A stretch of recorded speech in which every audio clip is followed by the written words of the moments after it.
Muy buenas noches, bienvenidos a La Controversia, un programa de la Franja de Opinión de Canal Capital. Transmitimos en directo temas de actualidad de la ciudad y del país.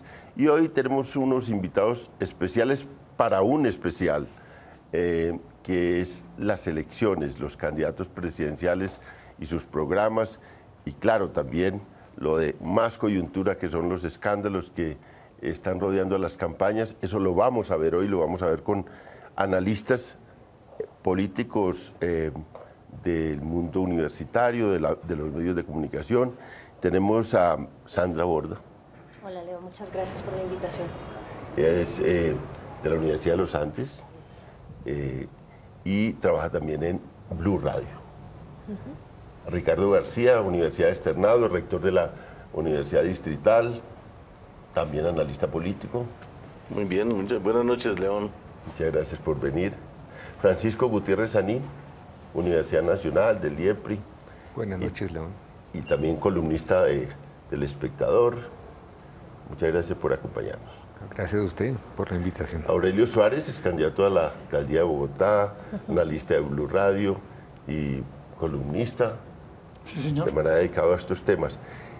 Gracias por su invitación, ¿no? Vamos a empezar con ver las propuestas que tienen, una cosa muy rápida, ver las propuestas que tienen sobre el agro y sobre la paz, los candidatos presidenciales. Vemos eso para que los televidentes se hagan una idea rápida y somera y luego entramos al análisis. Estas entrevistas han sido hechas por Canal Capital y también con Las Dos Orillas, con un patrocinio de Oxfam, que está muy interesada en el debate agrario, que está muy interesada una ONG que está muy interesada en el debate sobre la paz y el tema agrario, y entonces han recogido estas expresiones de los candidatos presidenciales sobre las cuales vamos a hacer un análisis aquí con este grupo, con este panel tan interesante.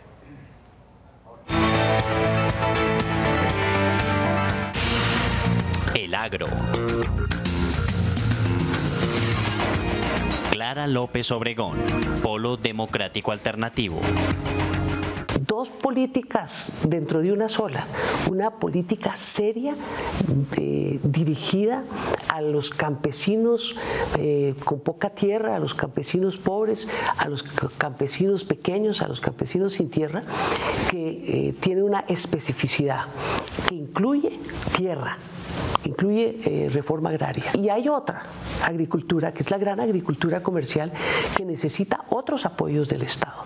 Entre otras, la renegociación de los tratados de libre comercio también. Claro, todo converge. Eso todo converge. Entonces, tenemos que encontrar el justo medio para poder adelantar una política dual en el campo que nos garantice seguridad alimentaria, las bases de una paz duradera y calidad de vida. Yo lo he llamado la ocupación democrática del territorio. Tenemos que tener una política pero firme y seria con la reducción de la violencia de todo índole contra la mujer.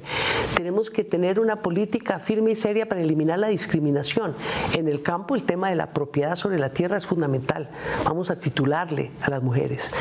Y en términos más amplios, la igualdad en condiciones de trabajo. Enrique Peñalosa, Alianza Verde. Yo creo que se necesita fortalecer a los campesinos y también hacer posible que haya inversión empresarial en el campo, porque eso también genera empleos y genera producción para Colombia. Hacer una reforma agraria para que aquellos campesinos, por ejemplo, que no tienen tierra, tenemos unas 250.000 familias campesinas que no tienen tierra, logremos hacer todo lo posible para hacer una reforma agraria para que tengan tierra y logremos que se organice todo esto. Obviamente no podemos seguir con medio país todavía definido como una zona de reserva natural donde ya hace décadas no existe ni rastro de lo que era la reserva natural. Vamos a crear el Ministerio del Bienestar Campesino. Tiene que ver con el mejoramiento de las condiciones de vida de los campesinos.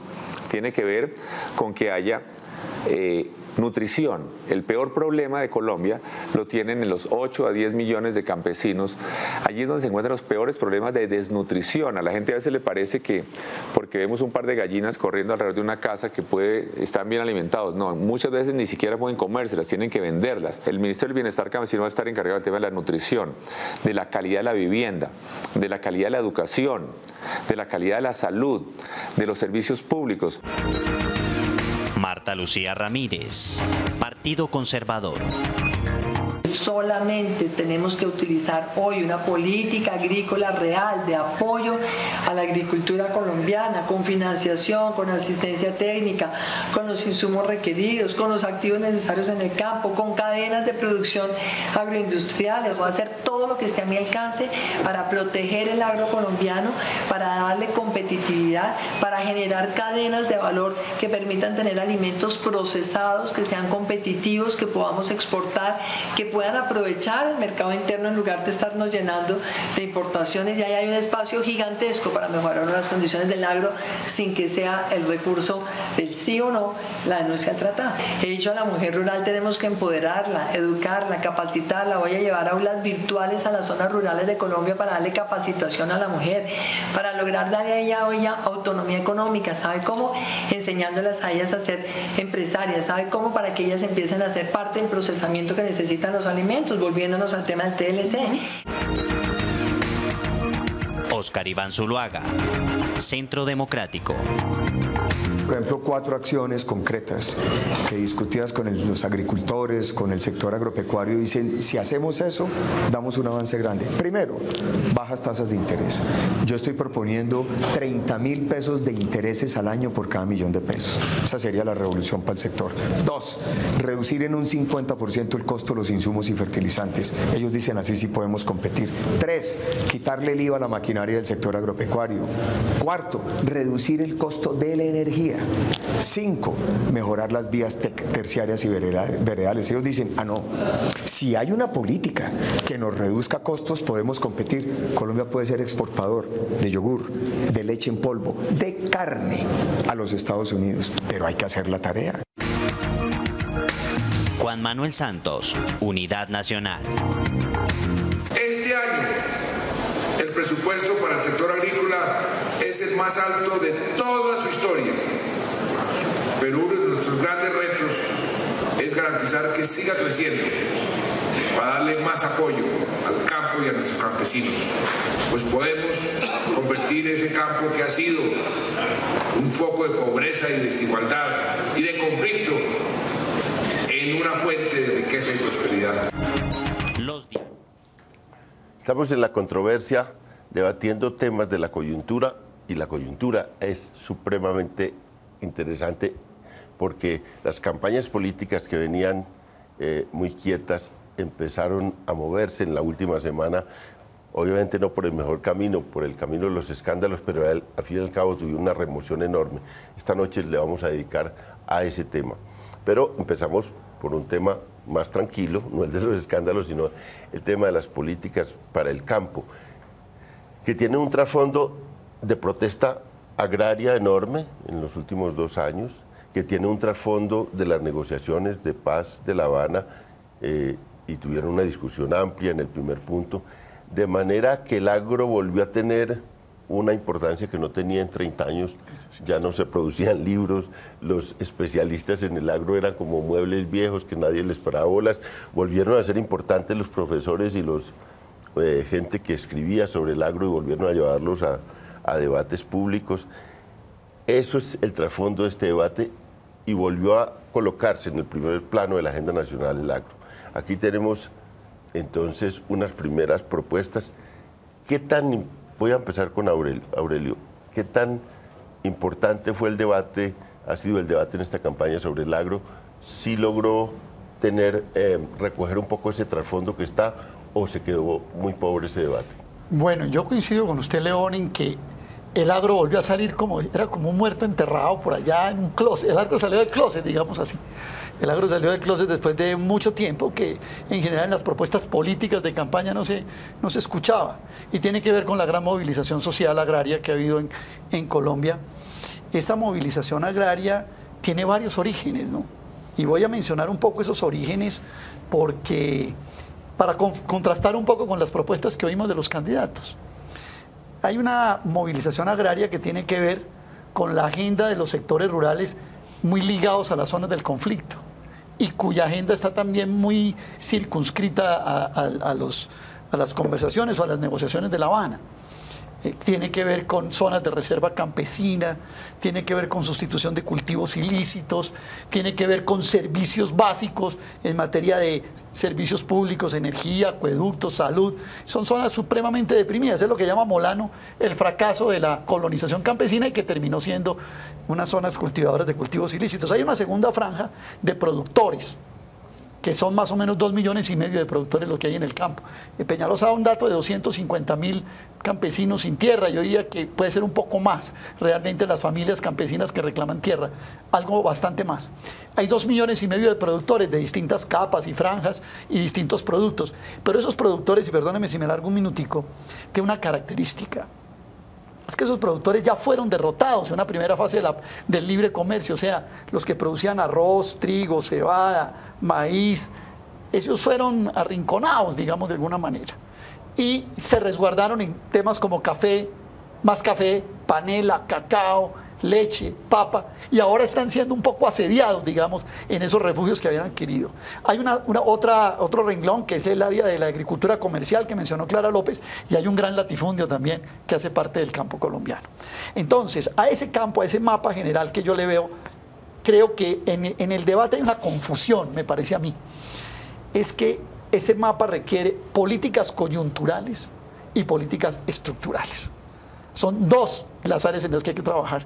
Cuando uno oye al candidato Zuluaga, habla de sí, que el crédito, que esto, que lo otro.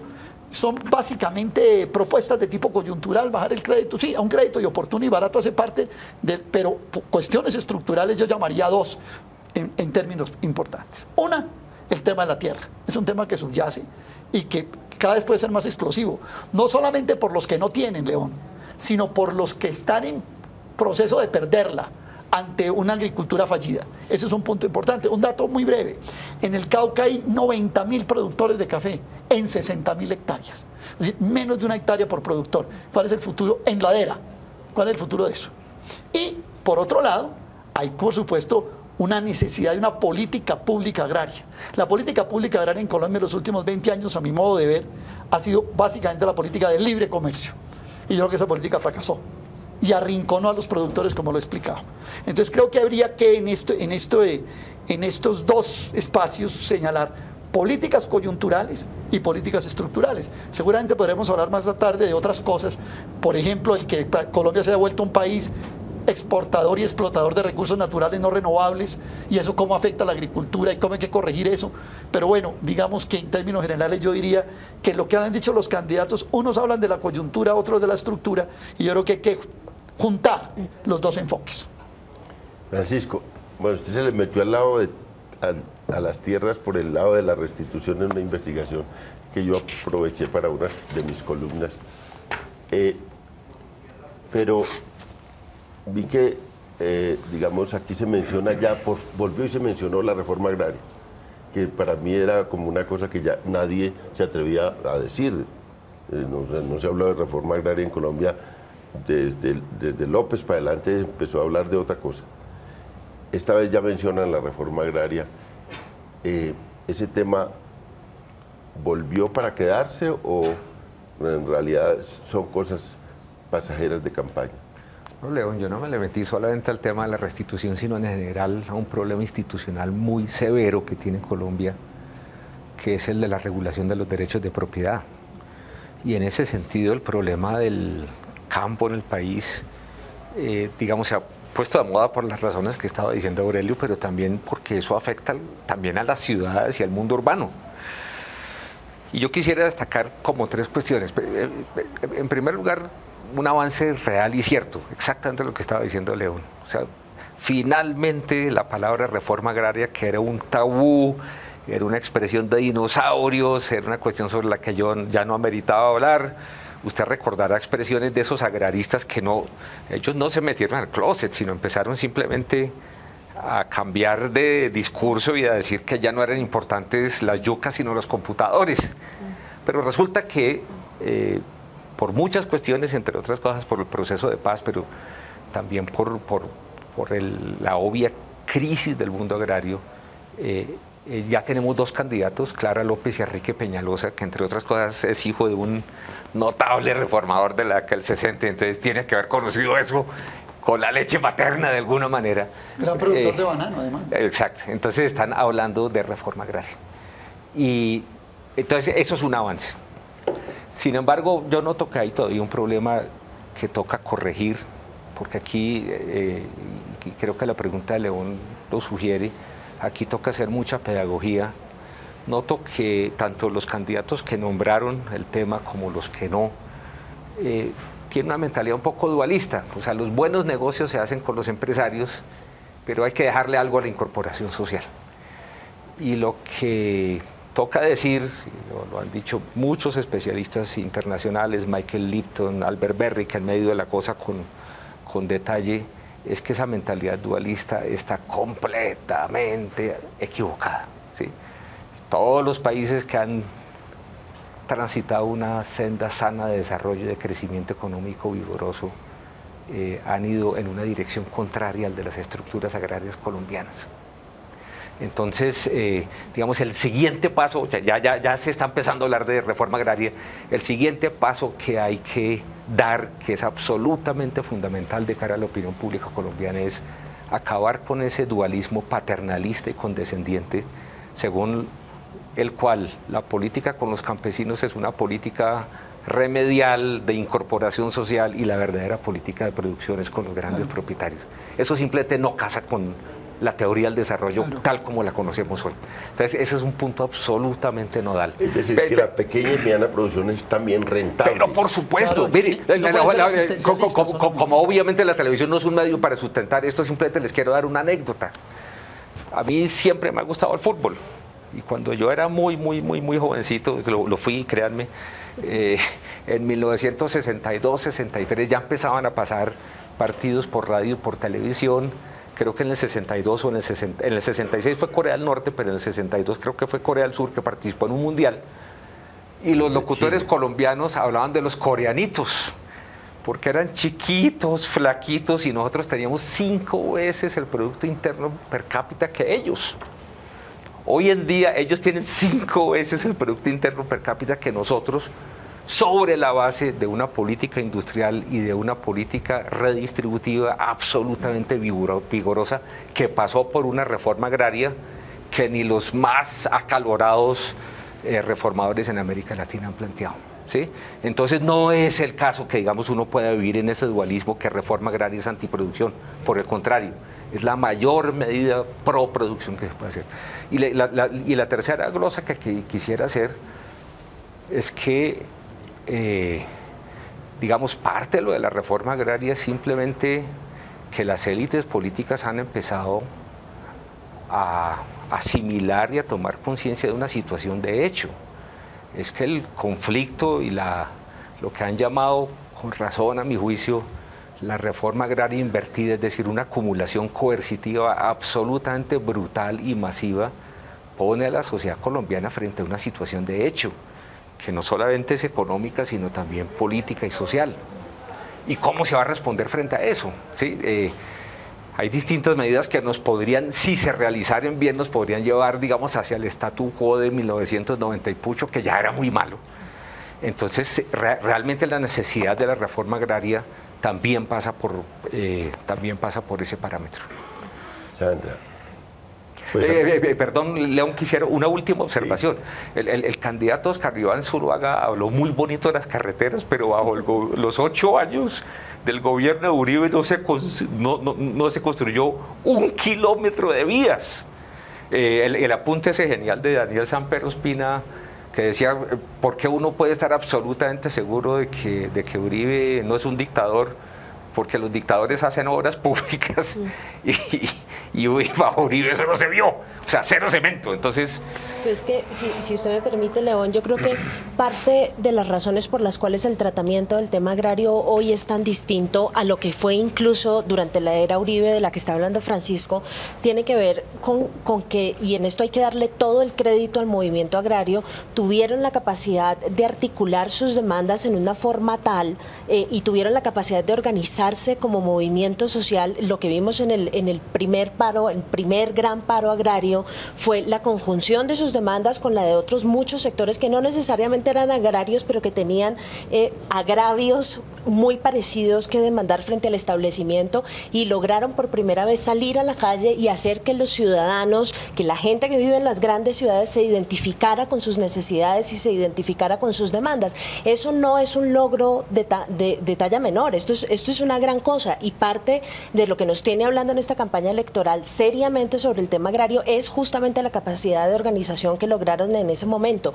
Tanto que fíjese usted que hace 4 años, cuando estábamos en los debates presidenciales, estábamos hablando única y exclusivamente de mantener por ejemplo, el tema internacional que toca el tema agrario, que es el de los tratados de libre comercio, ¿cómo estaba? Y la única persona que discutía la posibilidad de mirar, por lo menos de revisar un poquito, era Petro, que era una suerte de outlier en esta discusión electoral. Hoy en día hay varios candidatos que están diciendo que hay que mirar esto con un poco de cuidado, e inclusive el mismo gobierno ha dicho, bueno, la política inicial que tuvimos, que es entre más tratados de libre comercio mejor, ya hay que empezar a ponerle freno. El mismo negociador del Tratado de Libre Comercio con Estados Unidos ya dijo, tomémonoslo con calma, porque tal vez este asunto de que entre más y más rápido, mejor va a ser la inserción internacional de nuestro sector productivo, de pronto no es una fórmula tan efectiva como nos la soñamos al comienzo. Y eso, insisto, es un crédito que le vale enormemente a la organización del movimiento campesino en Colombia.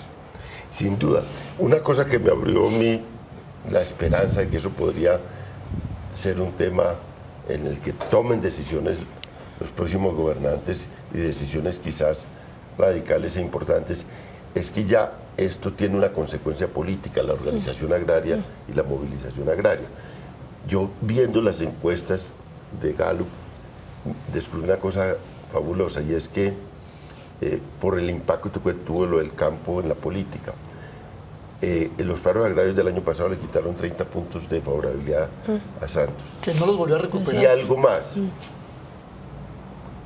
Los tratados de libre comercio entraron a los paros con un 67% de respaldo y salieron con un 42%, que hubo 25 puntos.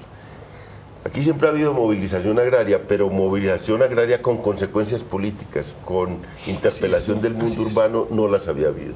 Esta vez las hubo. Eso me abre la esperanza de que sí puede ser un tema muy importante en la política colombiana a futuro.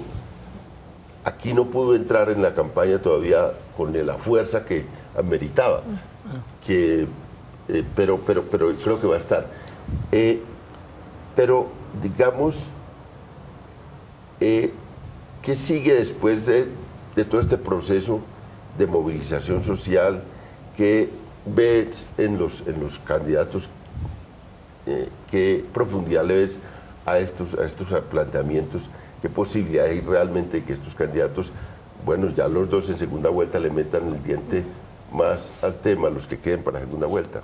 Pues hay una especial sensibilización, digámoslo así, en la opinión en general y entre las élites a propósito del tema agrario, de lo que antes se llamaba el problema agrario o la cuestión agraria. En realidad, ustedes han hecho invocación de eso, han anotado sobre que vuelve a estar sobre el tapete.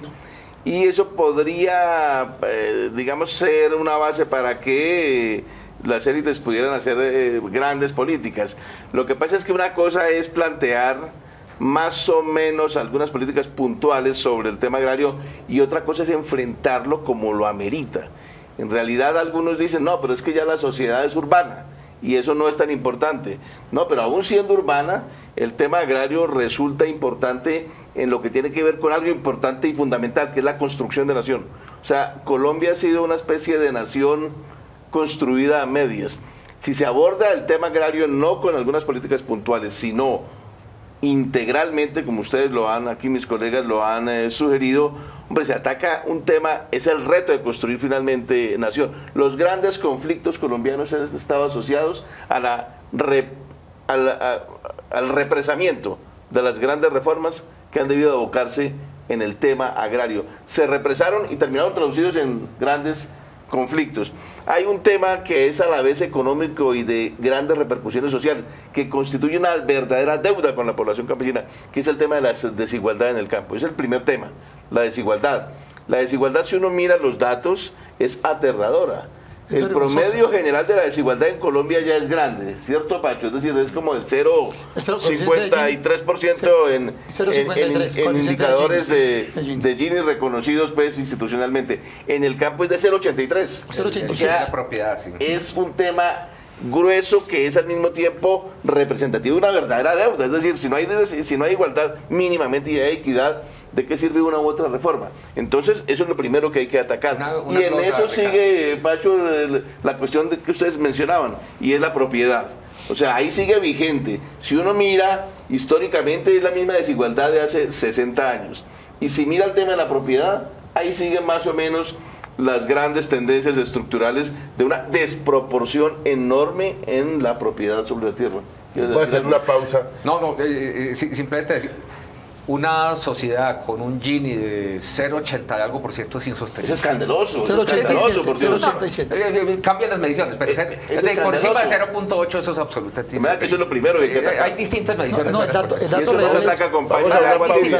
Vamos a una pausa que tenemos compromisos también aquí comerciales. Hay distintos tipos de mediciones.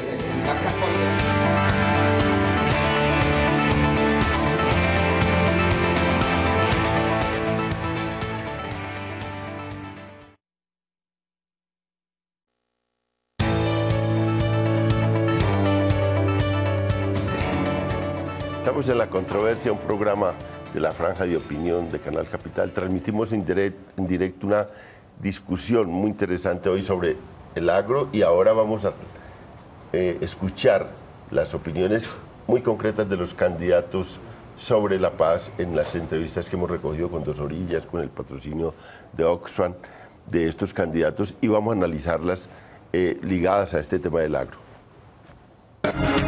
Los diálogos de paz. Marta Lucía Ramírez, Partido Conservador. Me siento a retomar la negociación en el momento en que nosotros tengamos la certeza de que las FARC le va a dar al país unas satisfacciones. Primera, no seguir reclutando niños. Segunda, no seguir colocando minas. Tercera, no seguir haciendo atentados terroristas contra la población civil. Porque es que una negociación tiene que servir para darle beneficios a las FARC por los crímenes que han cometido en el pasado, pero no darle licencia para que sigan cometiendo crímenes. No vamos a rehacer las instituciones colombianas en función del grupo al margen de la ley, porque ¿qué tal esto? ¿Ellos qué representan? Ellos no representan al pueblo colombiano, ellos no representan las necesidades ni las afugias del pueblo colombiano. Por esta razón he dicho, una negociación de esta tiene que hacerse con una gran responsabilidad, no con el afán de firmar por firmar. Mis críticas son idénticas con el uno y el otro, y mi voluntad de llegar a una negociación que sirva sería idéntica con el uno y el otro si cumplen las condiciones. Enrique Peñalosa, Alianza Verde. El 70% de los colombianos dicen que no están de acuerdo con la manera como están avanzando las negociaciones y que no creen que vayan a tener éxito. Entonces, incurro en un costo político cuando digo que vamos a mantener las negociaciones y que vamos a mantenerlas el mismo equipo negociador para que no haya ningún pretexto para las FARC de dilatar, llegar a un acuerdo. Y me parece triste que el candidato presidente esté haciendo campaña política con la paz, porque este es un asunto que debería trascender a cualquier gobierno, más importante que cualquier gobierno. Los crímenes de la guerrilla van a tener un tratamiento especial dentro del marco de la justicia transicional, y los militares que hayan cometido delitos también deben poder tener acceso a esa justicia transicional. Yo si no voy a hacer política con este tema, así desafortunadamente nuestro candidato presidente esté dedicado a hacer política con el tema de la paz, primero para distraer la atención de la cantidad de temas que ha descuidado como la salud, la atención a los campesinos, las carreteras, la seguridad urbana, etcétera. Clara López Obregón, Polo Democrático Alternativo. Nosotros no vamos a votar por Juan Manuel Santos, nosotros no creemos en la reelección de Juan Manuel Santos y nosotros sí estamos convencidos que uno puede hacer un proceso de paz montando en el barco a todo el país, que es lo que no ha hecho Juan Manuel Santos. Convirtió una política de Estado en una bandera partidista de reelección y ese ha sido su más grave error.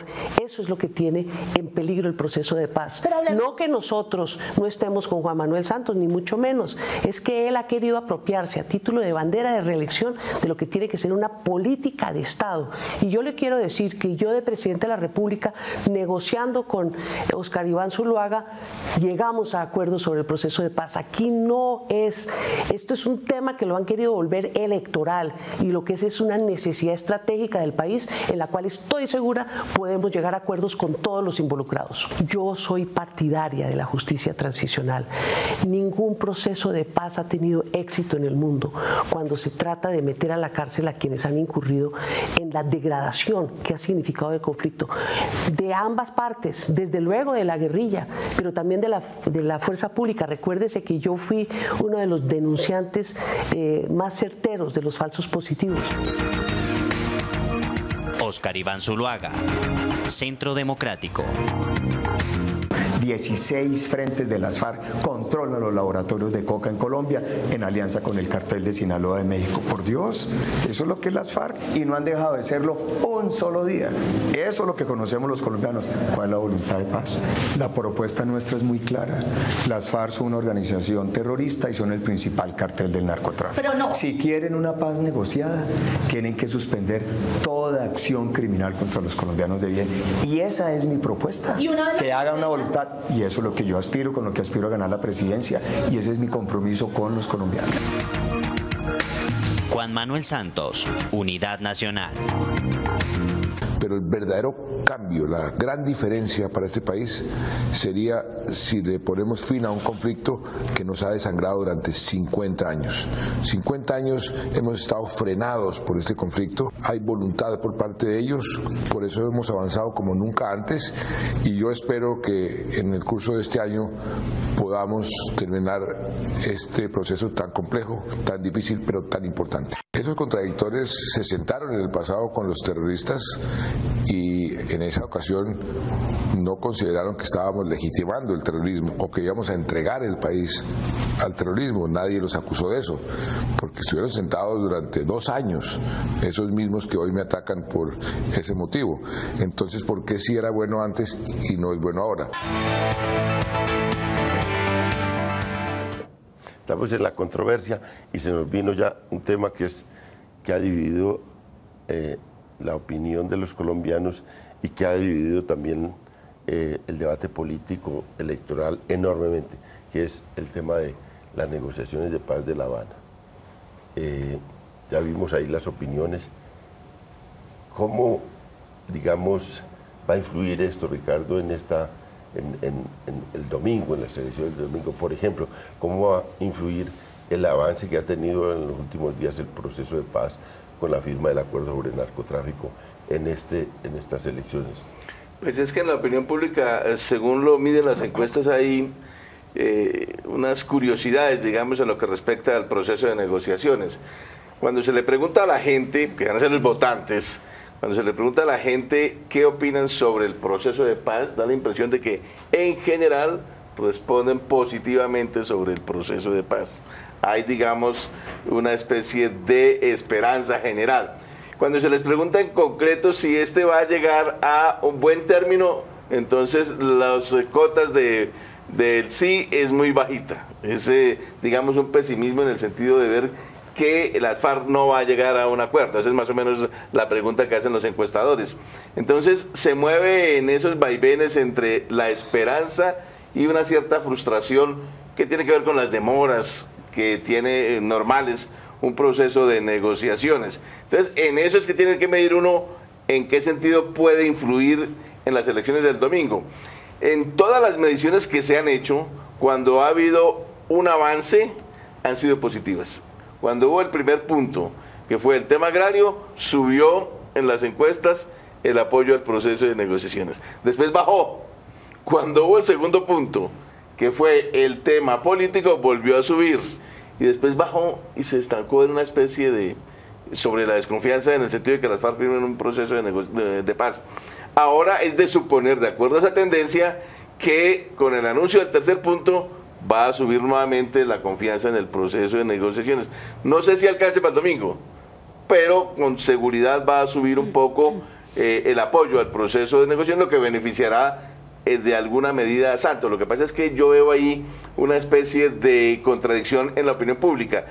Cuando apoyan en general el proceso de negociaciones, cuando hay un punto que ha sido firmado, eso no se corresponde necesariamente en la misma proporción con el apoyo a Santos, porque en ese momento siempre Santos ha estado bajando. Entonces puede que quieran el proceso de paz, pero no necesariamente al presidente, al menos no en la misma proporción. Pero yo creo que en una proporción pequeña, y como hay un empate ahí y una pelea fuerte entre los dos que van adelante, es posible que termine beneficiando al presidente en franjas que le pueden resultar significativas para consolidarse de cara a la segunda elección, puesto que va a haber segunda vuelta. Hay un tema que me surge como reflexión, que me suscita las declaraciones de los candidatos, y es que a veces da la impresión de que opinaran como si fuera a comenzar el proceso para poner condiciones, pero hay un hecho ya real, hay un punto de partida, y es un proceso de más de un año sentado negociando sin que se haya roto,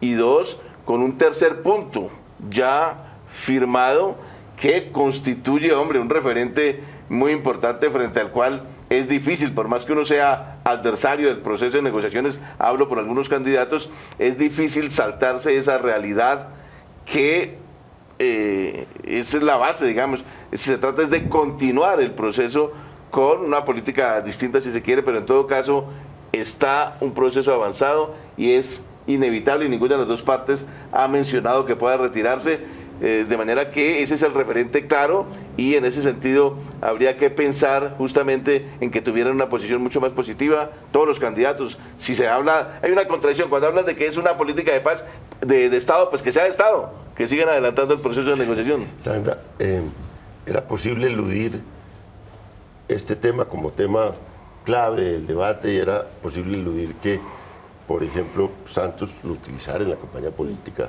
siendo su bandera, o los contradictores lo utilizaran también para darle palo a Santos? ¿Era posible eludir eso, como lo reclaman algunos candidatos? Otra de las particularidades o de las curiosidades, como las llama Ricardo, de las encuestas, es que si usted le pregunta a la gente, y esto lo han mostrado todas y cada una de las encuestas que se han venido adelantando, no solamente en la campaña presidencial, sino durante la administración Santos, si usted le pregunta a la gente cuáles son los temas que considera prioritarios en el país en este momento, o cuáles son los temas que considera más acuciantes y que el gobierno debería tratar, el proceso de paz no aparece en el top 10. ¿Sí? Y esto es una cosa bien interesante que puede ser explicada desde muchísimos puntos de vista. Usted puede arguir que la gente se ha acostumbrado al conflicto, que le tiene desconfianza a la forma en la que se está adelantando el proceso de paz, pero hay un montón de temas que para mucha gente, no para todas, son mucho más cercanos a su cotidianidad que el mismo proceso de paz. Entonces, yo sí creo que había un espacio importante, no para eludir el tema de las conversaciones en La Habana, pero sí para hablar de problemas más estructurales, digamos, y que problemas que están vinculados con el conflicto armado, pero que van más allá de la lógica de las conversaciones en sí mismas. Lo que pasa es que políticamente, para las dos campañas dominantes, era rentable mantener el eje de la conversación en guerra versus paz, en usted es un guerrerista, yo soy un pacifista, porque esa historia vendía fácilmente. La otra cosa que me parece bien interesante, solamente para añadir algo a lo de las encuestas, que también es algo que le puede explicar a uno cuál es la razón por la cual una muy buena parte de los colombianos le genera confianza o le genera cercanía al discurso del uribismo sobre el proceso de paz. La gente quiere un proceso de paz, la gente quiere que el conflicto se termine, pero cuando usted les pregunta qué concesiones están dispuestos a hacer, no quieren hacer ninguna. Ninguna concesión de ningún tipo, ni participación política, ni eximir de cárcel, ni absolutamente nada. Ese es el discurso del uribismo al final. Vamos a hacer una pausa, que es un compromiso que hay con la Autoridad Nacional de Televisión, que es una pausa un poco larga sobre la campaña electoral.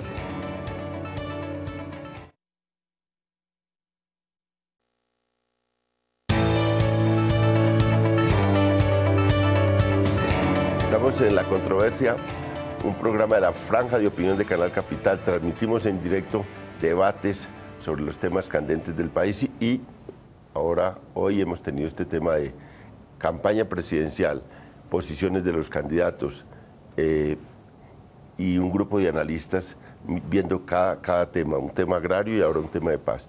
Démosle una vuelta a este tema de paz. Acabemos de mirar el tema. Digamos que esto que ha dividido tanto las campañas, que es tan fuerte, esta apuesta tan fuerte de unos por la paz y otra apuesta tan fuerte por criticar esas negociaciones, Francisco, esa división va a ser la definitoria en esta campaña electoral. No creo que sea definitoria, pero claro que sí pesa. Porque, digamos, bueno, en primer lugar uno tiene que diferenciar los auditorios. Entonces, por una parte está el gran público, obviamente también hay auditorios entre la tecnocracia, entre las élites políticas, y esos auditorios, digamos, más metidos en la toma de decisiones pueden ser muy sensibles a las posiciones frente a la paz, por lo que decía Ricardo. Digamos, nosotros aquí ya estamos hablando sobre hechos cumplidos. Entonces la cosa, digamos, es más compleja que eso. Óscar Iván Zuluaga pues ha tomado una posición un poco truculenta frente al tema de la paz, pensando que le da réditos. Yo francamente soy escéptico que ese discurso uribista pegue mucho. Cuando uno ve los sondeos de opinión, digamos, hay una constante muy fuerte y es lo que decía Ricardo una vez más, que es una combinación de apoyo y escepticismo. A mí no me preocupa muchísimo que no quieran dar concesiones, porque eso es una cosa más o menos estándar en muchas negociaciones de paz en el mundo actualmente y que sin embargo fructifican, ¿sí? Y lo de Filipinas ahorita fue un fenómeno también similar. En Guatemala perdieron el referendo.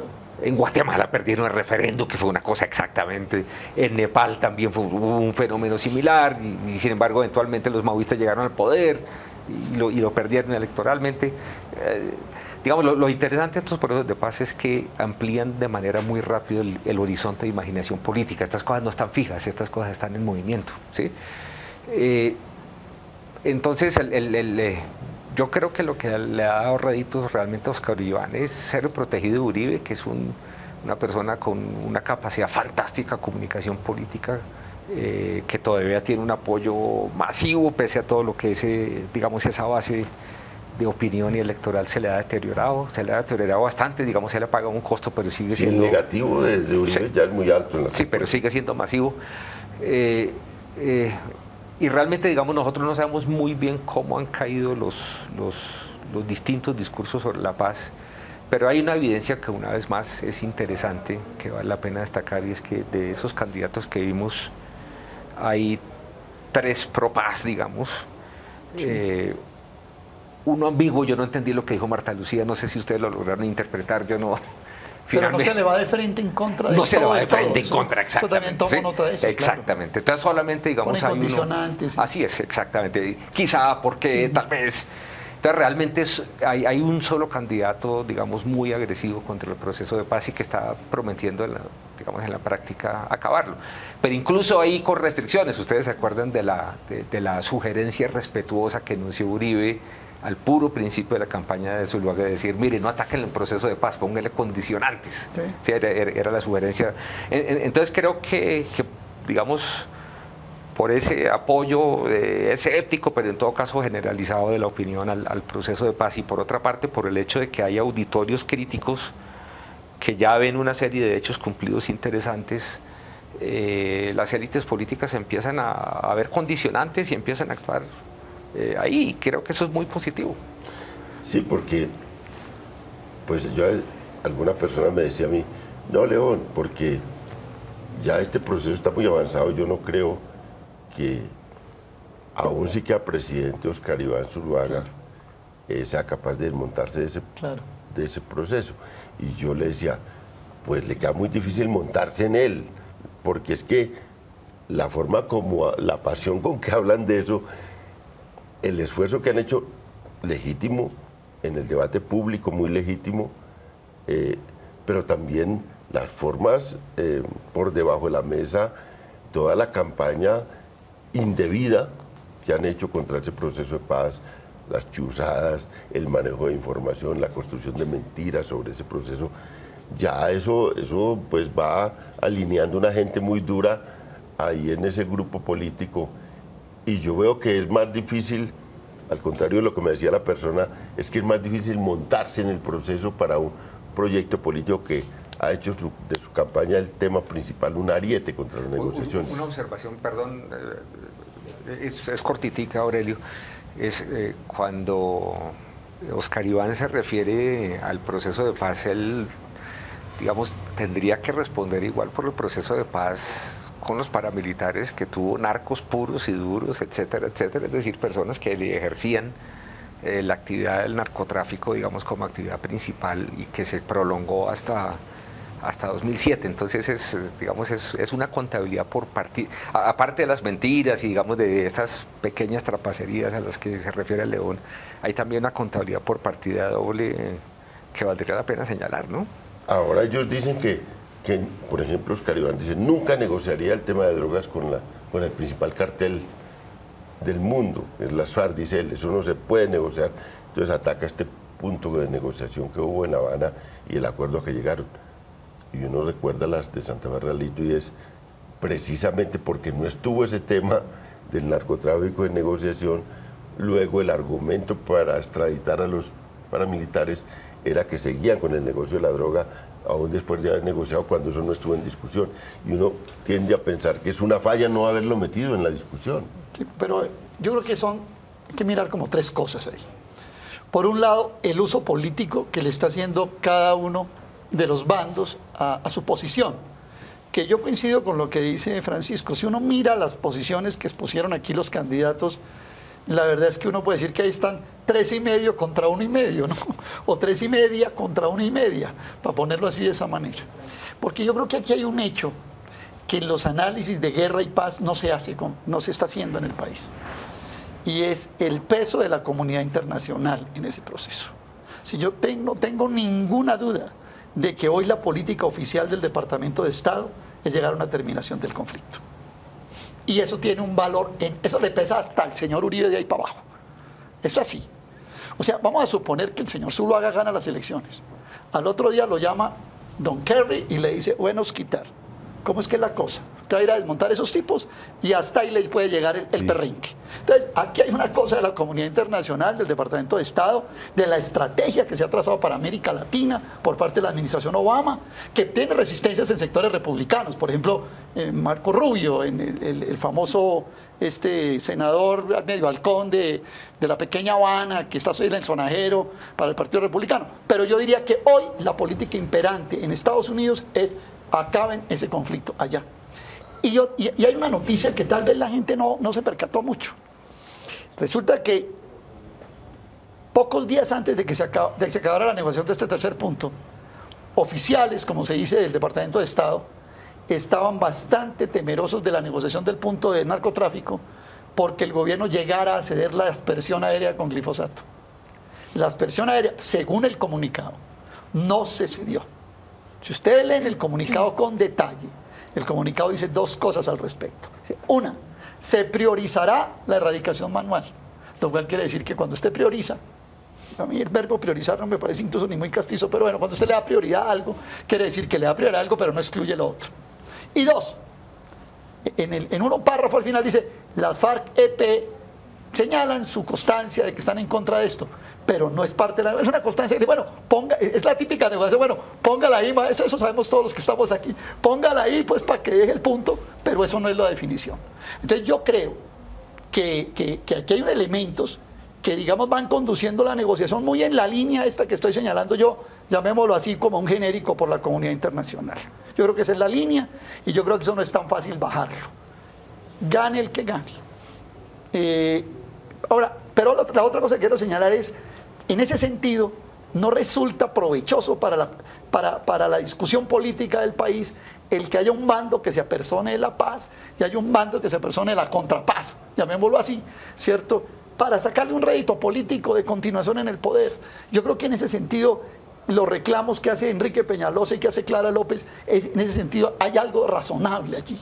Porque si usted le quita la carga de la apropiación de una u otra posición, le baja esa carga, usted puede hacer una discusión mucho más amplia, y entonces no es la paz de Santos, ni es la guerra de Zuluaga, es la paz de los colombianos. Y más, yo le digo una cosa, si el presidente Santos hubiera apropiado una visión de la terminación del conflicto como una visión de paz de los colombianos, le aseguro que le estaría yendo muchísimo mejor en ese punto que como han señalado los compañeros, que va medio mocho, por decirlo de alguna manera. Paz sí, pero no así, y entonces se le vuelve un lío. Para que le metamos picante a esta discusión sobre la paz, vamos a ver lo que ha sido el debate en estos días, duro estos 2 días, es el video en el que aparece Oscar Iván Zuluaga con un miembro de su campaña hablando sobre seguridad y sobre la paz y las implicaciones que eso ha tenido. Veámoslo y luego hacemos un comentario sobre la paz ligado a eso.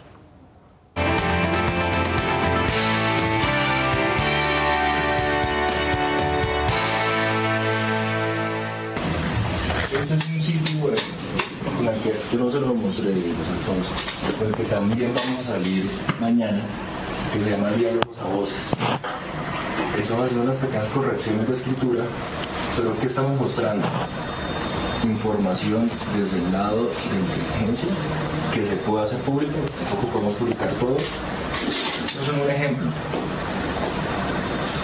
Es la hoja de vida militar de quienes son los que están negociando en La Habana. Todo su prontuario. Sí, señor. Eso tiene un fuerte cambio en la organización, pero este es el uso público. Entonces sale ahí quién es Andrés París, la completa, qué han hecho, qué no han hecho, cuántas órdenes de captura vigentes tienen, cómo se comportan en la selva, a qué grupos ha pertenecido, desde cuándo empezó esa información extraída de inteligencia militar, a la cual yo tengo acceso. Estamos sacando también de la columna móvil Daniel Aldana, que es la que últimamente ha dado golpes contundentes contra la vida pública. Estamos creando todo el historial con los cabecillas, qué hacen, qué no hacen, cómo lo hacen. Y sacamos todo el historial desde los diálogos de La Habana a día de hoy, las acciones militares en contra de la población civil que han realizado los terroristas. Esta también, en algún momento necesitamos moverla. Lastimosamente debemos esperar una acción de las FARC que la hacen todos los días para empezar a mover este material. ¿Qué funciona? Nosotros se mueven redes por otros lados, toda esta parte se mueve la FARC. Esto es similar. Inteligencia crea habitualmente blogs para hablar de temas específicos. Lo estamos disfrazando de esto, pero no es un tema tan técnico, lo estamos haciendo de todo para dummies. Andrés, entonces, ¿qué golpe nos va a dar Santos como su tabla de salvación de que al 19? Estamos esperando el 25, porque ya está confirmado. Queda un mes para dar un golpe, ¿no? 32 días nos faltan. Un ataque masivo de... ¿Eso lo levantaría? A Santos le fortalecería su... A Santos lo único que lo fortalece ahora es un golpe contra las FARC, nada más. Pero como para decir que lo dispare. Lo que pasa es que el golpeando de las FARC pierde legitimidad de lo que se le está diciendo lo de Timochenko, como que nos olvidamos de eso. Pero por lo que nosotros nos hemos enterado, es muy difícil golpear, por ejemplo, Timochenko, sabemos que está en la frontera por una tuberculosis. Esa información la corroboramos de fuentes, por el acceso que tengo yo al Comando Sur, que son los aviones, los EWACS, lo averigué el nombre bien, que son los que monitorean las comunicaciones de ellos. ¿Qué es usted lo de Romania? ¿Qué puedo averiguar? Mañana me voy con mi amigo a las 10 de la mañana. Pero yo creo que Romania es un objetivo mismo. Sí, pero se que la gente que aterrorizaba que lo que votara es papá, sí, pero no tantos años por fuera de base, desde Uribe. No, igual Romania en estos momentos también está enfermo. Si no se me les pone una cirrosis, no recuerdo muy bien. A mi mañana me entregan. Pues estarían entregados sectores. A mí mañana me entregan la información completa de Romaña, porque un gran amigo mío está detrás de él. Y es quien lidera toda esa parte. Ya lleva varios años en eso, pero no, y lo han dejado. Muchas veces se solicitan movilizaciones, se solicita algo y ellos mismos me dicen, nos preguntan para qué, corroboran y muchas veces lo paran desde arriba. Entonces es muy difícil para ellos, incluso lo que están empezando a organizar es entregar esa información a organismos extranjeros, inteligencia. Oye, esto es importante, porque mañana es que usted los entrevistas de mañana. Digamos que nosotros estuvimos con solo nosotros cuando yo Pablo la montó y entonces estamos avanzando. Usted a las 8 no es periodista. Sí, señor. Tenemos que ver durante el día avance muy bien. Usted está, pues, ¿cómo se sienten? ¿Optimistas? ¿Cómo están en el proceso a las elecciones con todo esto? Le voy a ser muy sincero. Esta gente tiene miedo y lo demuestran con las acciones que están realizando en redes, que a veces nos hacen daño. Están pensando. Sí, señor. Y la recepción contra Santos, mire, nosotros habíamos planeado un acto de respuesta a algo que se llama Santos Responde. Pensamos responder nosotros como cuestionándolo y no fue necesario, la misma gente se encargó de eso.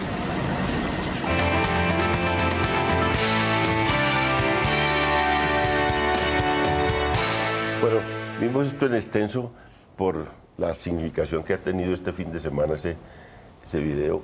Y lo primero es que, bueno, hay una explicación de la campaña de Óscar Iván Zuluaga de que eso es un montaje.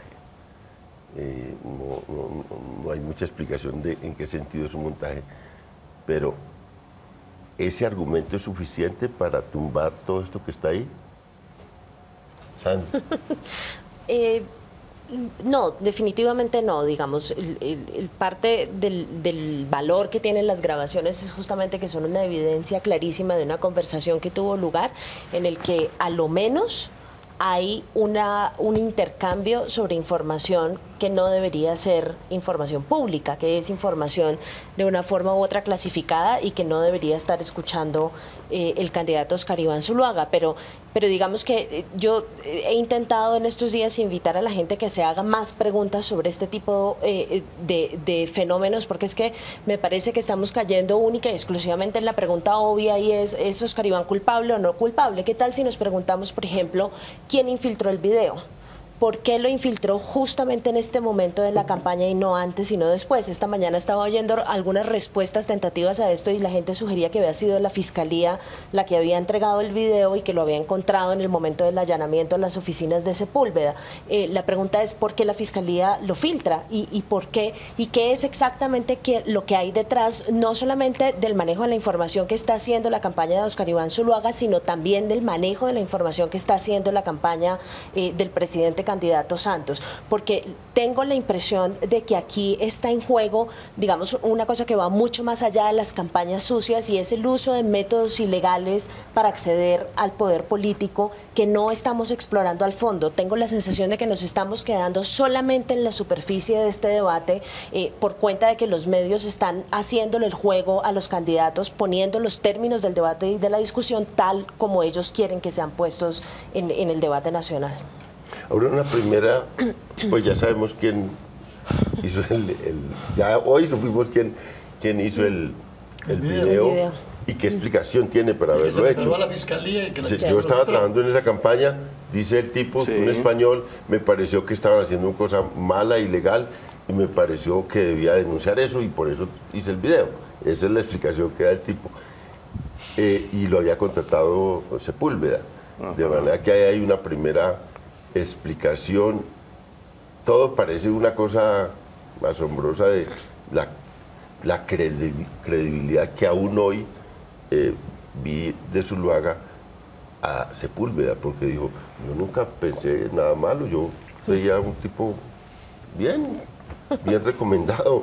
Y había estado tras de la campaña Santos hace 4 años. Que tenía historia. De hecho. Pero Pues es que por el tono de las preguntas que le hace a Sepúlveda en el video, uno diría no solamente que le tiene confianza, sino que además lo cree analista político. Claro, porque es que le está preguntando, le dice, bueno, ¿y ahora qué hacemos? ¿Y qué va a hacer Santos? No sé, que le está pidiendo que le haga un análisis de la campaña electoral a una persona cuya función no debería ser esa. Para dummies. Sí, para dummies. Línea política para dummies. Además, el hermano de Sepúlveda dijo que no tenía ni, creo que había duras penas, acabó bachillerato. No tiene pregrado. Que era el que estaba tirando la línea, ¿no? Eso dice...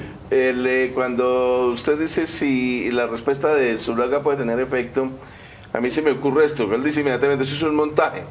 Pero eso es parte de un discurso político que va dirigido sobre todo a aquellas personas. Cuando sucede algo de esta naturaleza, hay un grupo de seguidores que no creen nada de lo que le ataquen a uno, a su jefe. Es decir, no van a creer nada si atacan a Uribe o si atacan a Zuluaga, por más evidencias. Esas evidencias es para un debate judicial o para las franjas más lejanas. O lo creen y les parece cercano, bien. No cree, y por eso no se puede quedar callado, sino que sale con una mendacidad frente a las evidencias, es decir, eso es un montaje, pero va dirigido a aquellos que no creen en nada que sea malo para su candidato. Es que alguien dice, para complementarte, alguien dice que en política uno le tiene que hablar a los de uno y no a los de los demás.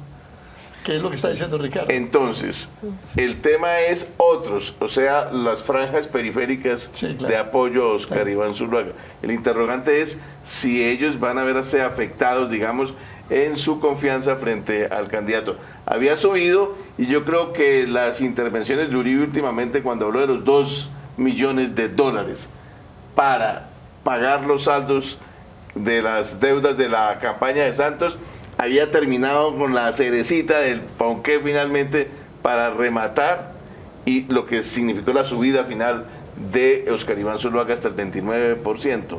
Esto yo creo que de todas maneras va a afectar a la campaña de Oscar Iván Zuluaga, porque es una evidencia, y esa evidencia es muy difícil, así haya aparecido con un abogado al lado, es muy difícil contrastarla para los sectores, ¿cómo llamaría esas franjas? Esas franjas no de leales, del núcleo duro de leales, sino de simpatizantes que pueden perfectamente cambiar y modificar su opinión, de manera que eso, ahora, frente a lo que decía Sandra ahora, que mirar un poco más de fondo, yo creo que eso tiene que ver también mucho en psicología política, esos comportamientos como el de Oscar Iván Zuluaga y el del hacker, con una serie de comportamientos que tienen que ver con como una paranoia al revés, y es que uno busca siempre, uno se ideologiza, ¿no? Esos son castrochavistas, ¿cierto? Esos son castrochavistas. Entonces es una cosa de una representación ideológica, y uno termina buscando qué confirma que son castrochavistas, y termina viendo por alguna parte que son castrochavistas. Ustedes recuerdan hace muchos años cuando Pacho Santos era jefe de redacción o algo así en El Tiempo, y terminó viendo al padre Enel Beltrán por allá haciendo cosas con el ELN, era que lo quería ver ideológicamente. Estos terminan queriendo ver algo que confirme que le están entregando a las FARC el país, y terminan creyéndole a un hacker que ahí se veía que era un poco endeble lo que le decía a Oscar Iván Zuluaga. Quizá era un poco carreta lo que le estaba echando, ¿no? Pero lo cierto es que sí estaban negociando con temas de seguridad, como dice Sandra, que no tienen por qué estar en boca de un candidato, de una persona privada. Hay una cosa que es un agravante a lo que ha señalado Ricardo, y es que las respuestas han sido muy erráticas, las respuestas de Zuluaga. Cuando le hablan de primera vez del hacker, dice, no hombre, yo pasé por ahí por la oficina y abrí la puerta y le dije, ¿qué hombre? Y seguí. Más o menos fue lo que dijo. Primero dijo que no lo conocía. Sí, bueno, primero dijo que no lo conocía, después dijo, hombre, sí me acordaron, correcto, me acordaron que los asesores me acordaron. Bueno, y ahora sale sentado en un diálogo con el tipo. Entonces, yo creo que ha sido, casi que es peor para la opinión. Para la opinión, es peor la mentira que el hecho. Porque yo me pongo a preguntar, el 90% de los colombianos sí entiende que era que el tipo estaba espiando a los AWACS gringos que hacen en el Comando Sur, que monitorean. Y que monitorean, y eso sí era cierto. Entonces, ahí cuando usted empieza a hablar de aviones gringos, eso, la mitad del auditorio queda desconectado, porque es un problema de conocer técnicas y cosas.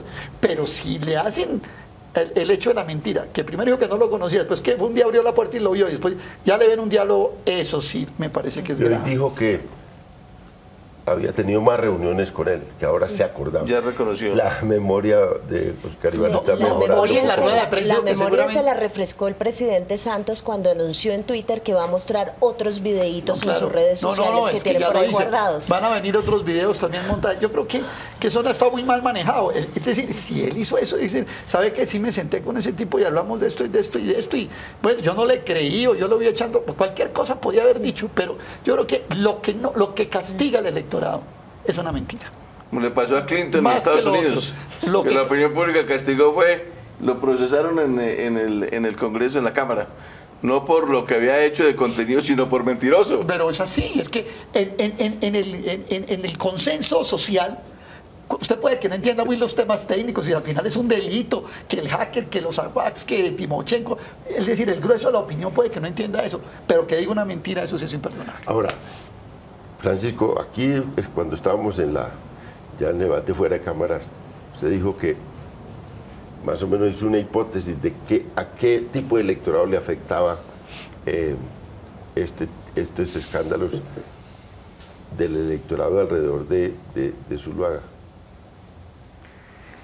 Obviamente es difícil, pues, además porque esto ocurrió en un periodo en el que no pueden salir encuestas y las encuestas en general no están muy bien hechas. Entonces es difícil, pero digamos, por lo que uno ve del crecimiento meteórico de Zuluaga, pues evidentemente la cantidad de votos que él tuvo en el momento, o que él tenía en el momento en que salió el video, era una combinación de dos tipos de elector, digamos, para simplificar. Por una parte los electores puros y duros del uribismo, digamos los que estuvieron con él temprano, ya cuando se hizo conocer, porque la mayoría del uribismo ni siquiera estaba con él, digamos después de la convención esa que le tumbaron a Pachito Santos, que pueden ser 10, 15%, y tiene una grasita, le ha ido sacando una barriguita electoral muy respetable. Obviamente ese 10% puede verse afectado, no sabemos hasta dónde, hasta cuándo. Lo que pasa es que, digamos, la respuesta que él ha dado es muy errática, no solamente él, sino en conjunto la campaña, incluso el mismo Uribe, yo creo que... Hoyos, ¿no? Hoyos, fatal. Y naturalmente hay más cosas por venir, hay videos, etcétera, etcétera. Y bueno, esto es un acto en descampado ilegal. Yo aquí no sería muy sofisticado, realmente el problema es ese. Sí, los intelectuales a veces sufrimos de sobresofisticación. Yo creo que el problema es precisamente ese, y que lo ha tratado de escamotear con una cantidad enorme de mentiras, exactamente lo que estaba diciendo Aurelio. Digamos, él ha ido cediendo territorio, pero a regañadientes, muy al estilo uribista. ¿Y tendrá consecuencias penales esto? La cosa ha ido avanzando, ¿no? Yo no soy abogado ni me atrevería a decirlo. Por lo pronto, algunos penalistas que han sido consultados, por lo pronto, dicen que pueden llamarlo al menos a un interrogatorio, sino a una indagatoria. Es decir, eso da para que al menos un fiscal lo llame a que... A Luis Alfonso ya lo llaman mañana. Parece que sí, ¿no? Una cosa de interrogatorio y otra indagatoria. Sí, claro. Menos interrogatorio, lo que ya es un poquito complicado, sí, ¿no? La fiscalía se ha mostrado bastante rápida cuando se trata de adelantar los procesos en contra del uribismo, así que puede pasar rápido. Pero fíjese una cosa, el vocero del Comando Sur ya dijo que no era posible que ese muchacho estuviera bajando información de allá. O sea que el tipo podía estarle echando una fantasía a Zuluaga y al final el delito de Zuluaga, el delito entre comillas, pues el eventual delito, ¿cierto? Era haberle creído, ¿no? El famoso cuento que yo decía ahora de mi abuelo, que el bobo no es el que las dice, sino el que las cree. Porque ustedes vieron la pronunciamiento, el vocero, el del Comando Sur, dijo, oiga, eso es imposible que un hacker en Bogotá, en un computador, nos descifre aquí pues toda la comunicación, eso no es posible. Que un avión de seguridad. Eso no es así. Entonces, el tipo debe estarle echando un cuento a Zuluaga y al final termina siendo, pues, es un paquete chileno, pues, sí, un paquete chileno informático. En estos momentos, León, pero la ineficiencia, digamos, no. En estos momentos, los 9 millones de votos de Santos hace 4 años están divididos: 4,5 millones para Santos, 4,5 millones para Oscar Iván Zuluaga, si uno mide las encuestas. como están tan empatados, es posible que cualquier pequeña variación, sin ser muy grande, termine definiendo la cuestión electoral, sobre todo la segunda vuelta. ¿Quién fregó el hacker? A la gente aburrida que estaba diciendo que estas elecciones eran aburridas. No, pero en estas elecciones hay muchas cosas en juego. Pero el aburrimiento terminó con comba. Ahí empezó, bueno, a acabar. Sí, pero tenemos que terminar. Muy buenas noches a nuestros televidentes. Los esperamos el próximo domingo, seguramente con los resultados y con unos analistas para analizar los resultados electorales. Muchas gracias a todos los panelistas. Gracias, León.